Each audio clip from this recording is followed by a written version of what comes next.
Mesdames, Messieurs, mes amis, poser la question de l'avenir des peuples blancs démontre au moins que l'on a pris conscience de la mise en garde nietzschéenne. L'Europe est au bord du tombeau.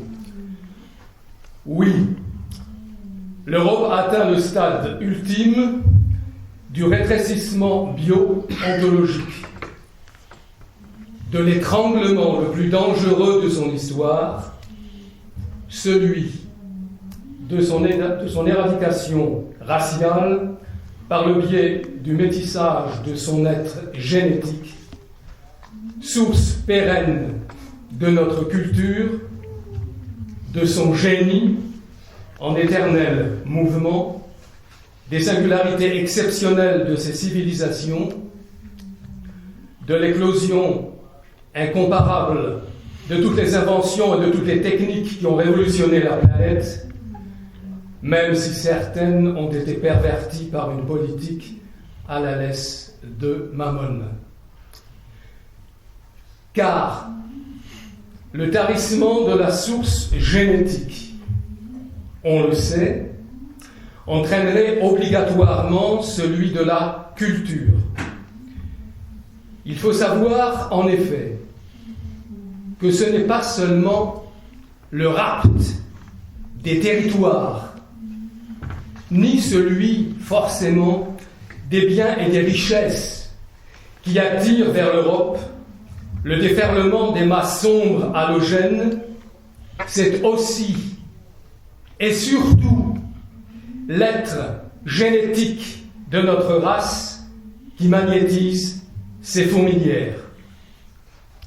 C'est sur elle que se ruent indifféremment, dans le chaos bigarré des couleurs de peau et des mélanges les plus corrupteurs, tous les déshérités de la Terre, tous les mal-nés de la planète, tous les envieux que ronge une jalousie insatiable qui n'a d'égal qu'une haine viscérale à l'encontre de tout ce qui est européen et que seule la délivrance par le métissage semble pouvoir apaiser. Face à ce rapt génétique, le plus dangereux de tous, parce que irréversible quand il a abouti. Ce n'est même plus un court instant la présence illégale de cette multitude qui est préoccupante. C'est bien plus le comportement ahurissant de nos peuples qui pose problème. Car il n'est vraiment pas besoin d'être sociologue pour concéder que les Européens de l'Ouest ont subi une mutation qui les fait chuter du statut de peuple à celui de troupeau consommateur. Les esprits les plus brillants d'Europe ont très tôt identifié l'origine du poison qui pétrifie l'Europe dans une dormition millénaire entrecoupée de quelques éclairs, l'incite à se soumettre et lui fait avaliser toutes les absurdités mondialistes qui la fourvoient dans les impasses politiques actuelles. Dissimulé sous une apparence religieuse, le virus a pu s'immiscer à travers les mailles de la raison sans être démasqué pour ce qu'il n'a jamais cessé d'être. Le vecteur d'une maladie épidémique mortelle. Son incubation dans les arcanes mentaux des peuples européens a bloqué pendant 20 siècles tous les efforts de guérison.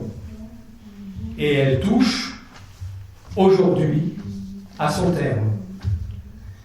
Les métastases peuvent se répandre sans la moindre résistance dans l'organisme gravement affaibli de nos peuples, avec les conséquences suicidaires dont nous avons déjà pu mesurer quotidiennement l'ampleur des ravages. Cette mutation catastrophique qui pousse nos peuples au bord du tombeau, conséquence d'une tétanisation mentale de leurs instincts identitaires les plus élémentaires, s'appelle, pour faire court, judéo-christianisme. Les veilleurs de Sils Maria nous avaient prévenus. Le christianisme, né de racines judaïques, intelligible seulement comme une plante de ce sol, représente le mouvement d'opposition contre toute morale d'élevage, de la race et du privilège, et Nietzsche ajoutait, il est la religion anti-arienne par excellence. De fait, à force de paître dans les prairies uniformément plates et inodores du judéo-christianisme, il était inscrit dans l'ordre des choses que l'âme émasculée au son de la lyre évangélique laisserait rouiller le glaive dans le poing dénoué et se détendre l'arc dans la main désormais félonne. On ne s'étonnera donc pas que la majorité du bétail humanoïde qui peuple l'ouest de l'Europe et qui n'a plus rien de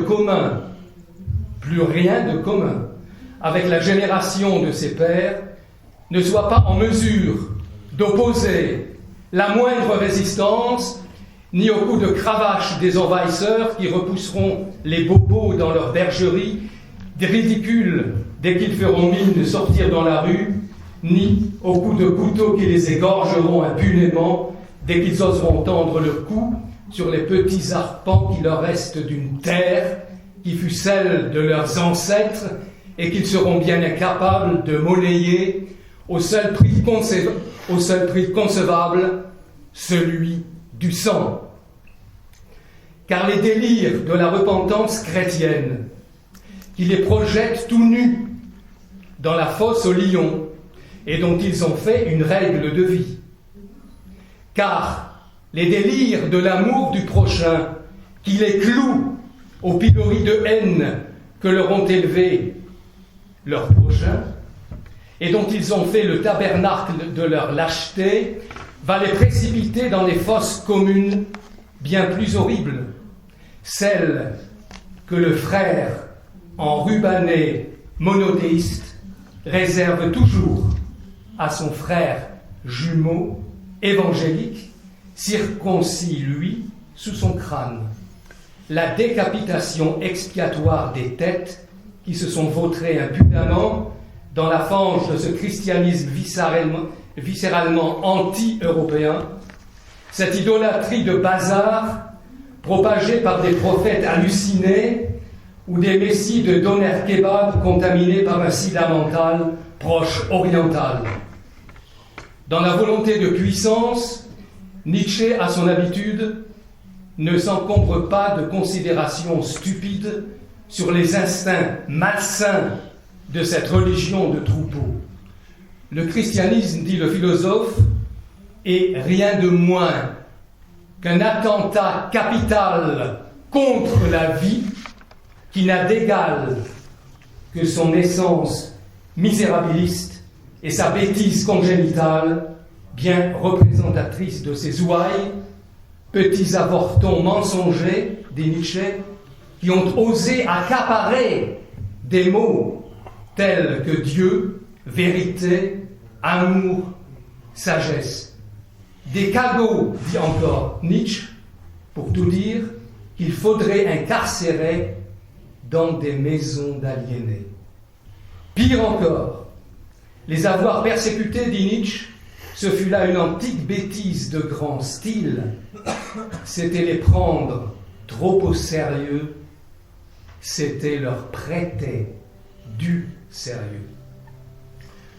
Le philosophe au marteau avait parfaitement compris que lorsque l'incubation chrétienne exploserait, elle trouverait l'Europe au bord du gouffre.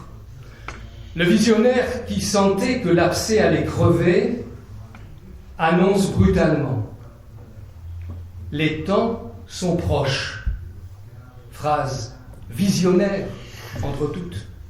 Les temps sont proches où nous devrons payer cher d'avoir été chrétiens pendant 2000 ans.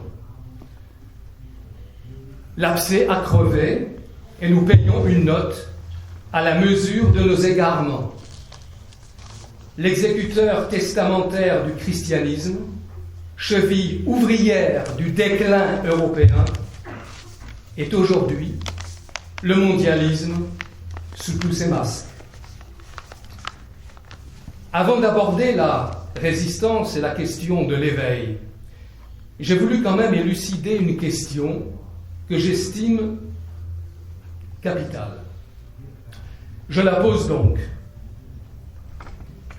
Est-il encore raisonnable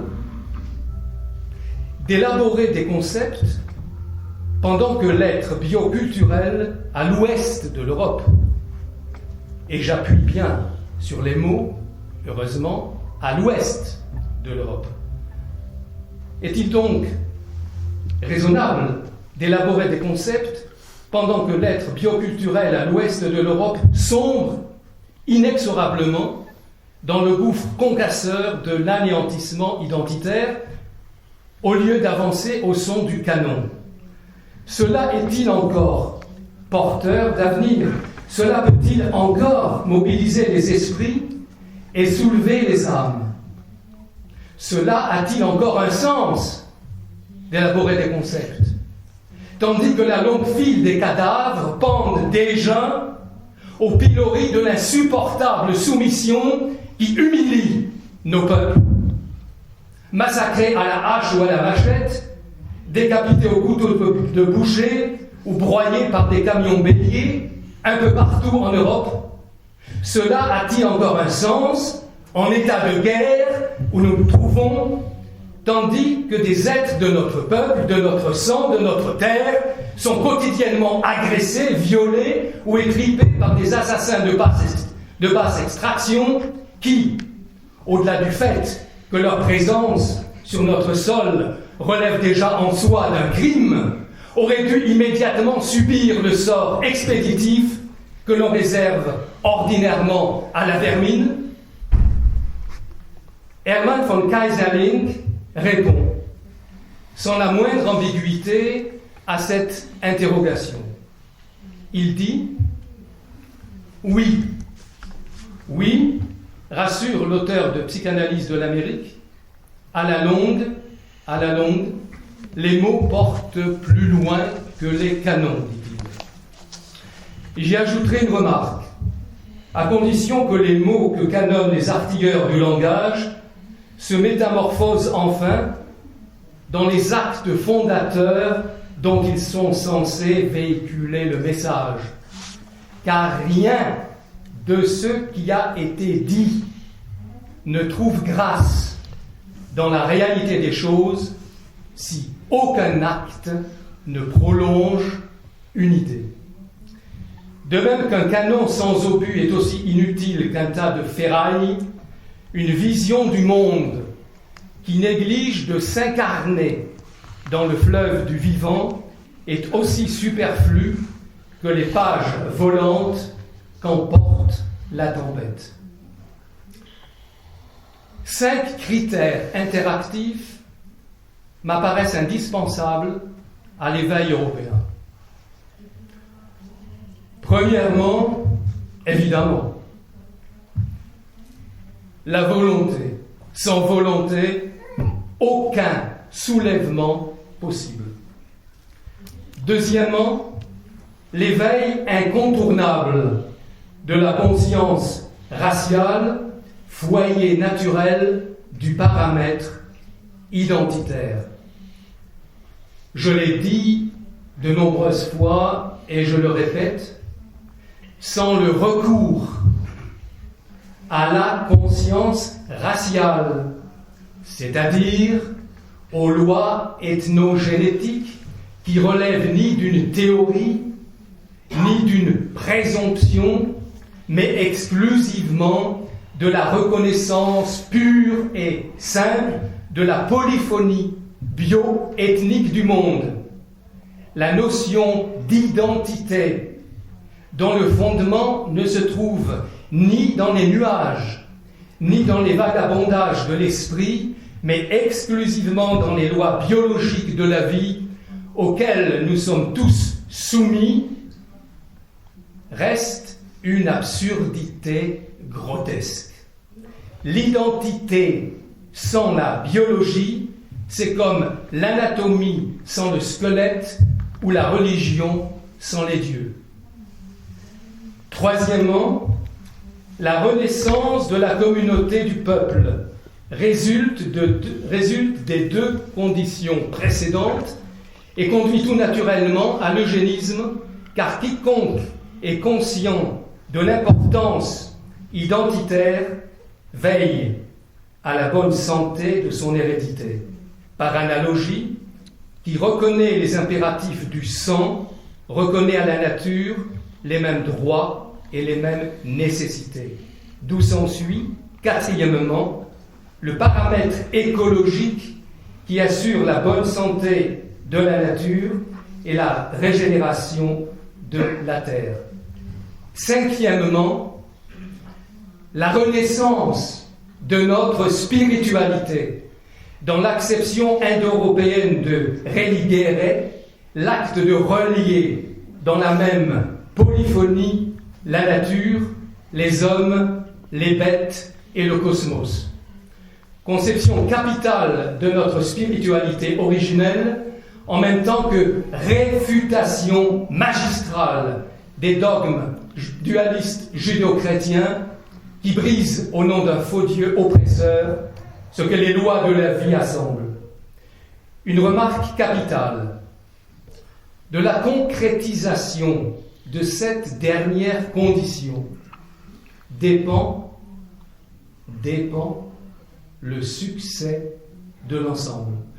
Je veux dire que toute renaissance sérieuse de l'Europe dans les siècles à venir est absolument inconcevable. Ça pourra choquer quelques esprits. Absolument inconcevable sans la réduction préalable du judéo-christianisme à la petite secte inoffensive qu'il était à ses débuts, si l'on veut lui interdire de continuer à agir en arrière-plan d'une religion égalitaire mondialiste qui s'oppose diamétralement aux lois bioculturelles de la vie de tous les peuples. Je suis parfaitement conscient des difficultés que cela pose. Il n'empêche que c'est une condition incontournable pour le succès à long terme de la révolution identitaire de l'avenir. Refuser de s'y soumettre reviendrait simplement à déplacer une fois de plus l'urgence des dangers.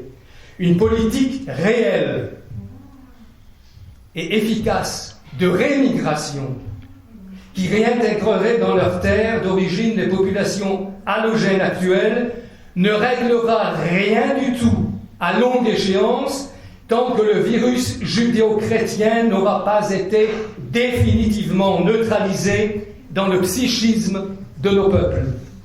Car sa survie aurait pour effet inéluctable d'attiser de nouveaux foyers migratoires et d'affaiblir, sinon d'annuler, tous les efforts de sauvegarde d'une ethnopolitique conséquente. Il faut bien en être conscient si nous voulons éviter que l'Europe se retrouve un siècle plus tard devant les mêmes périls et le même désastre auquel nous sommes aujourd'hui confrontés. À la minuit heideggerienne du désenchantement planétaire, l'Europe christoïde qui s'est laissée corrompre jusqu'à contrefaire le sens profond d'une nature que les Européens, avant la judéo-christianisation, n'ont jamais cessé de ressentir comme l'origine matricielle des êtres et des événements, rend donc la mesure de la trahison irrémissible qu'elle a commise contre elle-même. Car le prurit du monothéisme s'est transmué en prurit de l'Occident, enferré dans les structures mentales de la logique homogénéisante de l'un qui interdit de penser l'autre. L'Europe occidentalisée ne saisit plus ni l'éclat des choses, ni le sens aigu des réalités ethno-culturelles de la planète à travers l'intelligence aux yeux clairs d'Athéna. Elle a perdu le don grec de voir les choses plastiquement. Le regard qu'elle pose sur la nature n'est plus le regard vivant de l'être qui se sent partenaire du monde, le regard de l'esprit et du sang qui devine, disait Knut Hamsun, la fibre nerveuse qui unit l'homme à l'univers et aux éléments.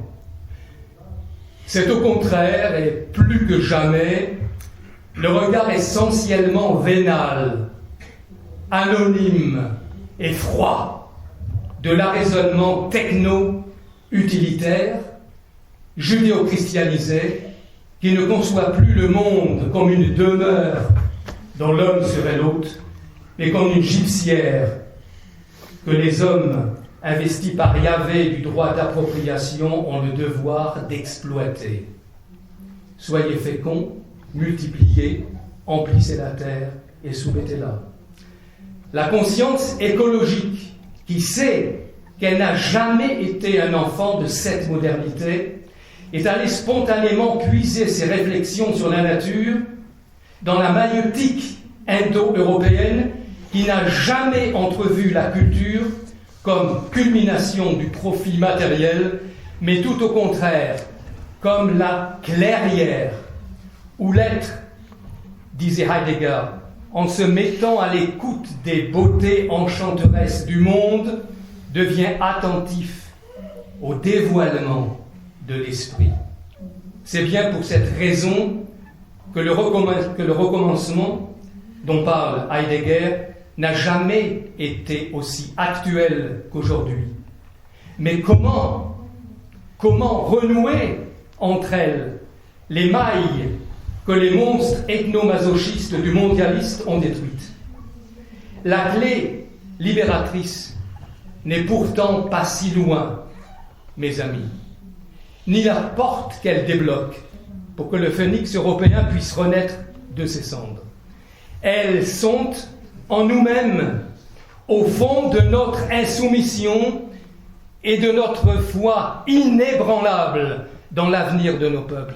Elles sont dans la volonté de transmettre à d'autres la seule vision du monde à l'avant-garde de notre renaissance spirituelle, culturelle et politique, la révolution racialiste, surhumaniste, la seule vraie dissidence antagoniste de l'antimonde meurtrier du mondialisme et la seule définition acceptable de l'identité qui ne craint pas de célébrer les noces de la foudre et du tonnerre pour enflammer une nouvelle ère de l'histoire européenne au milieu des ruines judéo-chrétiennes des droits de l'homisme qui a fait des Européens les orphelins d'Athènes, de Rome et de Toulé. Le racialisme surhumaniste renoue notre vision du monde à l'essence historique et ethnogénétique de l'Europe tout entière, historiquement enracinée dans l'héritage éthique gréco-romain de l'honneur, de l'équité, du volontarisme et de la puissance créatrice, spirituellement nourrie à la métaphysique celto-germanique. On peut suivre son parcours philosophique depuis Héraclite et Aristote jusqu'à Nietzsche et Heidegger. Le racialisme surhumaniste est la seule vision du monde qui rattache les racines pré-chrétiennes de notre monde mental à la seule échelle des valeurs aptes à sceller définitivement les errements judéo-chrétiens dégénérateurs et dévirilisateurs. Ce n'est donc pas un hasard si le système reconnaît dans le projet civilisateur antagonique du racialisme surhumaniste, évidemment, l'ennemi absolu qui enfonce de plein fouet le principe métisseur du mondialisme, que ce soit sous les masques du démocratisme chrétien, du libéralisme, du parlementarisme ou du néo-marxisme, tous prosélytes des droits de l'homisme, tous responsables de la décomposition de l'Europe, parce que tous indissociables du cycle égalitaire judéo-chrétien. La destruction de l'homogénéité raciale, d'une part, le déracinement du sol, d'autre part, sont non seulement les deux causes primordiales à l'origine de la dégénérescence actuelle, ce sont les deux objectifs inconditionnels de la guerre criminelle que les métisseurs ont déclarée à tous les peuples de cette planète, conscients de leur identité et de leur altérité, autrement dit, aux lois naturelles de la création tout entière. Car c'est évidemment dans la filiation biogénétique homogène de nos peuples, et ensuite seulement dans leur culture, que s'enracine la maïeutique indo-européenne, la première étant la cause et la seconde l'effet, en contradiction absolue, là encore, avec la théocratie économique de l'oligarchie plutocratique occidentale, force motrice du capitalisme sauvage qui pressure nos peuples et du matérialisme omniprésent qui les aliène. Le conflit entre mondialisme et racialisme, surhumanisme est donc absolu. Deux visions radicalement antagonistes de la vie, deux échelles des valeurs inconciliables, deux univers, chacun avec son soleil, sa planète et ses lois. L'univers mondialiste, en orbite, autour de l'astre égalitaire dans toutes ses variations, ouvertement judéo-chrétien ou laïcisé, derrière le libéralisme ou le néo-marxisme ou le mondialisme. Sa planète est régie par le principe de la force centripède, dont la fonction est de focaliser toutes les hétérogénéités humaines à l'intérieur du moule concasseur des sociétés multiraciales. Le but est d'en extraire la pâte humanoïde grise, uniforme, de la société mulâtre, nouvelle prothèse sociale artificielle que l'on greffe sur les résidus des sociétés organiques. Les métisseurs ont inventé un euphémisme gentil et douillet pour désigner cette désintégration meurtrière. Ils appellent cela assimilation. C'est à ce stade, cependant, c'est au stade justement de l'assimilation que sonnerait à l'horloge de la société métisse, réellement métisse, l'heure ahistorique de la transmixie planétaire, agglomérat humanoïde interchangeable sur une terre désenchantée à la laisse de Mammon. Et ce délire est devenu en partie, oui, une réalité. Mais le mondialisme n'a pas pour autant gagné la guerre, mes amis. Une course contre la montre se joue entre mondialistes et racialistes. La stratégie des métisseurs consiste à accélérer par tous les moyens l'importation massive de populations allogènes pour intensifier le plus vite possible le métissage et créer de la sorte l'irréversible. Évidemment, dans une société métisse, amputée de l'inconscient collectif et de la mémoire historique inhérent aux sociétés organiques, le danger d'une renaissance identitaire ne se poserait plus.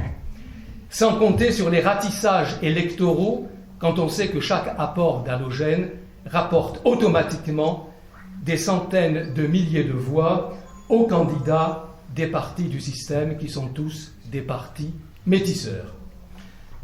Le soleil de la biologie des peuples régit l'univers du racialisme surhumaniste qui veille à la préservation de toutes les races et donc de la diversité de cette planète et inclut l'idée de surpassement à l'intérieur de chacune. Car quiconque reconnaît l'existence des races est porté à respecter chacune d'elles. Par contre, quiconque nie les races les méprise, et quiconque les méprise cautionne évidemment leur éradication. Sur sa planète, sur la planète du racialisme surhumaniste, prévaut donc le principe de la force centrifuge à l'œuvre dans tous les foyers de l'évolution.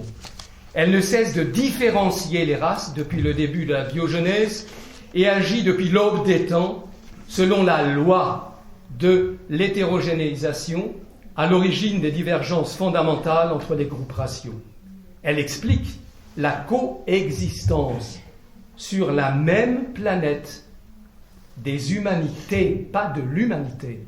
C'est un mensonge et une bêtise que de parler de l'humanité. Non. La coexistence sur la même planète des humanités les plus contradictoires. C'est notre destin. On n'y peut rien. En opposition absolue avec le logos égalitariste christoïde des droits de l'homisme, qui déshumanise de facto la planète, le racialisme surhumaniste enseigne que l'évolution ne peut prospérer que chez les peuples racialement homogènes. C'est pour cette raison que le système pressent dans notre vue du monde le danger majeur à exterminer exactement comme au IVe siècle la résistance païenne de l'empereur Julien. Quelles sont les valeurs du racialisme surhumaniste qui horrifient les sorciers de l'utopie égalitaire et tracent la ligne de démarcation infranchissable qui nous sépare, il faut bien le dire, de leur pathologie? Eh bien, elles sont à la fois archaïques et post-modernes. Reconnaissance de l'inégalité entre les hommes et de la diversité entre les peuples, rejet du métissage, éthique de l'honneur, esthétique, on ne dira jamais assez, dans un monde de laideur au milieu duquel nous vivons actuellement, esthétique comme fondement de l'art, éducation à la discipline et principe de sélection selon les critères naturels de l'aptitude, interdiction du capitalisme cosmopolite et élimination des pathologies sociales et sexuelles, comme évidemment la théorie du genre, volonté de surpassement comme principe de vie.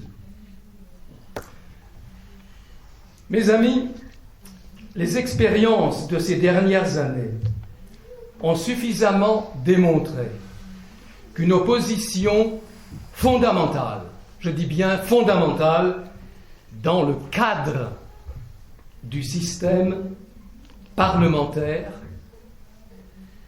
reste une utopie dangereuse.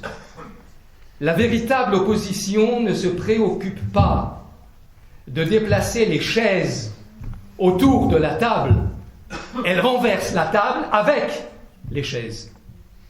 Une hygiène mentale est nécessaire pour délimiter sans ambiguïté notre vocation. La politique, dans le cadre du parlementarisme, n'a jamais été notre métier et encore moins notre objectif.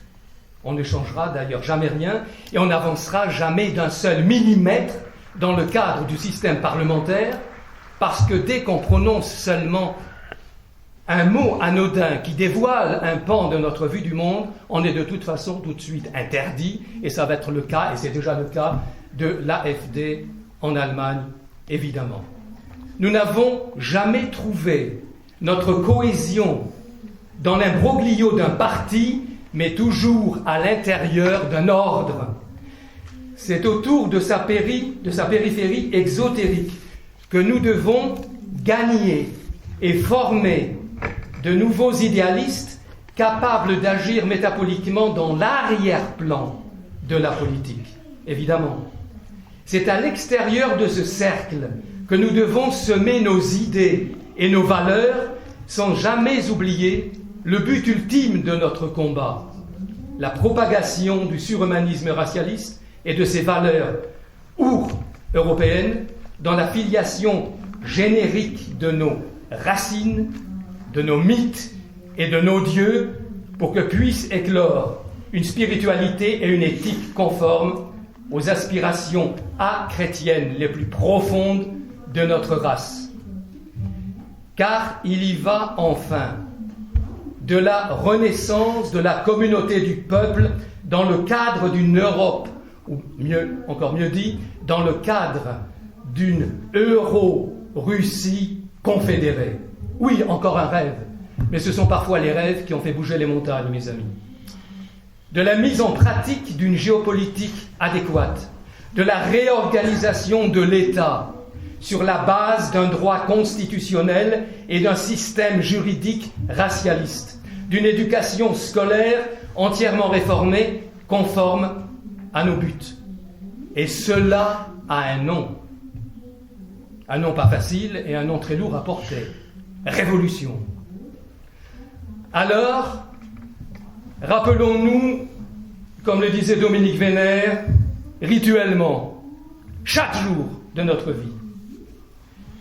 Nous sommes encore, il faut bien se dire, nous ne sommes pas encore tous métissés.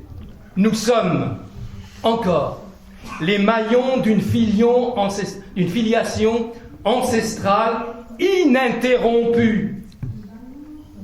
Les plus grands éthologues modernes l'ont constaté. Je fais seulement allusion à Abel Avesfeld. Ininterrompue et racialement homogène depuis pas 2000 ans, pas 5000 ans, pas 10 000 ans, non, depuis 30 000 ans, que nous avons le devoir sacré de perpétuer. Contrairement aux lubies, je dis bien contrairement aux lubies d'Oswald Spengler, qui par ailleurs a écrit des choses très intéressantes. Mais sur ce sujet, une race, comme il le disait, ne se flétrit jamais comme une plante. Non. Encore une fois, non. Un peuple est éternel aussi longtemps qu'il préserve le Graal que les yeux lui ont confié dans la chaîne de l'évolution, son homogénéité raciale et culturelle. Certes, notre optimisme dans l'avenir n'est pas du genre à rassurer les faibles. Car cet optimisme, oui, se nourrit, malheureusement pour beaucoup d'entre nous, mais c'est la réalité des choses. Notre optimisme se nourrit de la certitude tragique, je dis bien tragique, que des désastres infernaux, encore plus terribles que ceux que nous vivons en ce moment, vont s'abattre sur les Européens. Mais cela va être le prix à payer de l'éveil, de la purification et de la liberté, si nous en sommes encore vraiment capables. Ce que nous endurons actuellement n'est que l'avant-guerre d'un cataclysme qui va retourner sur sa tête 2000 ans de déréalisme abyssal, comme si la nature allait se venger des crimes que les monothéismes barbares lui ont fait subir. Le plutocratisme sauvage s'écroulera lui aussi sous des tempêtes sociales d'une violence inouïe, tandis que des guerres raciales exploseront un peu partout, conséquence incontournable des exactions capitalistes et des crimes immigrationnistes que nous dénonçons depuis des dizaines d'années. L'avenir des peuples blancs va donc se jouer entre les pelotons d'exécution des métisseurs qui les collent au mur de la mort ethno-biologique et la furia europeana de la légitime défense que plus rien, espérons-le, ne pourra contenir.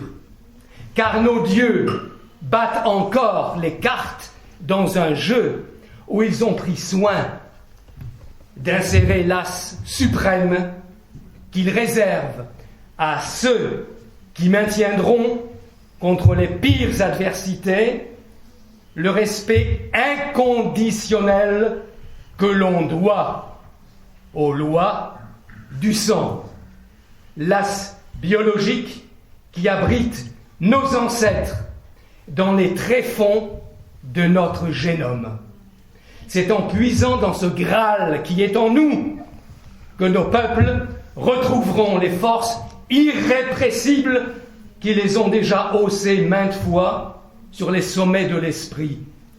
Et c'est en s'abreuvant à cette source qui est en nous, il faut seulement savoir la réveiller, qu'ils seront liés à nouveau, la gerbe éparse des virtualités surhumaines, multi-européennes, qui sommeillent dans leurs artères et qui ont tant de fois pétrifié le monde dans l'ébahissement.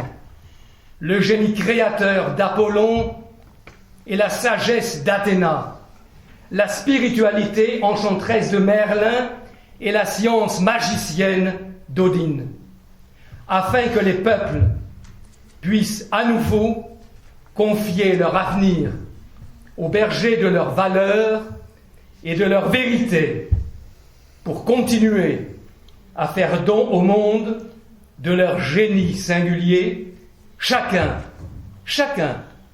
dans le déploiement mystérieux de son style, de son allure, de sa superbe. Nous qui savons avec Nietzsche, aujourd'hui, encore plus qu'hier, que l'être de la race grave toujours dans le marbre de l'histoire l'écriture de son esprit à l'encre homogène de son sang. Je vous remercie.